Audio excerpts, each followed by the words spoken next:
పార్టీలో general secretary ఎవరు అనేది ఇప్పుడు అది తెలియదు. మీరు ఎందుకు లొంగిపోతున్నారు?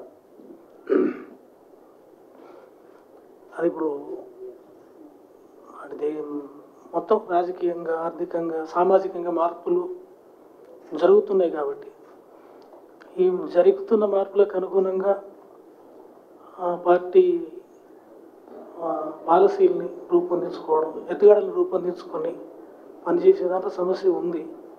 అదే ఈనాడు మనలో పేపర్లో అంటే మీడియా ద్వారా కూడా తెలుస్తుంది, అది లెటర్స్ వస్తున్నాయని. కాబట్టి పార్టీలో కొంతకాలం నుంచి డిస్కషన్ ఉంది ఈ మారిన పరిస్థితి అనుగుణంగా మనం కూడా మారాలి అనేది. అది ఇంకా ఛానలైజ్ కాలేదు. కాబట్టి దాని కారణంగా కొంత ఈనాడు మా పార్టీ కూడా నష్టపోయింది ఉంది. ఇక ఈ పరిస్థితి లోపల ప్రభుత్వం నుండి కానీ, డిపార్ట్మెంట్ నుండి కానీ ఒక సానుకూల వాతావరణం ఉంది.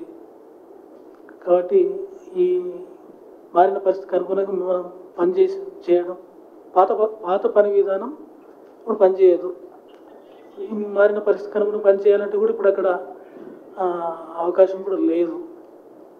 వ్యక్తిగతంగా కొన్ని అనారోగ్య సమస్యలు వీటన్నిటి నుండి రావాలని నిర్ణయించుకొని బయటకు వచ్చినాం. సార్, సిద్ధాంతపరమైన విభేదాలు ఉన్నాయంటారు. మీరు చెప్పింది పార్టీ వినట్లేదా? పార్టీ చెప్పింది మీరు వినట్లేదా? సిద్ధాంతపరమైన విభేదాలు అంటే ఏంటివి? ఇప్పుడు దానికి పార్టీలో కొంతకాలం చర్చ జరుగుతుంది, కానీ పలాని ఇప్పుడు వెంటనే చెప్పలేము. మేము అవసరమైతే మళ్ళీ ఇప్పుడన్నా మాట్లాడాల్సిందే. ఇప్పుడు మేము కూడా ఏంటంటే మీరు కొత్త, మాకు కొత్త, ఈ వాతావరణంలో వెంటనే మాట్లాడితే కూడా మాకు సమస్యనే, అర్థం చేసుకుంటే. ఆపరేషన్ కగార్ తీవ్ర నిర్బంధం కారణంగానే మీరు దాన్ని ఎదుర్కోలేకనే జనజీవన స్రవంతిలోకి వస్తున్నారా? అంటే డెడ్ లైన్ ఇక అదంతా మీరే అంత కవరేజ్ చేస్తున్నారు కదా, మీకు అంత తెలిసిందే. ఇప్పుడు మేము ఎందుకోసం వచ్చినాం అనేది మేము వెంటనే ఇప్పుడు చెప్పాలంటే వెంకటయ్య గారు మా మాట, ఇంకా ఎంతమంది ఉన్నారు? వెంకటయ్య గారు మా మాటలు మాకు చెప్పడం కాదు, అసలు పార్టీలు ఏం జరుగుతుందో చెప్పండి. మేము రాసే ప్రతినిధి రాస్తూనే ఉంటాం. అసలు పార్టీలు ఏం జరుగుతుంది? ఇప్పుడు ఇద్దరు అగ్రనాయకులు కొట్లాడుకుంటున్నారు, అది నిజమేనా?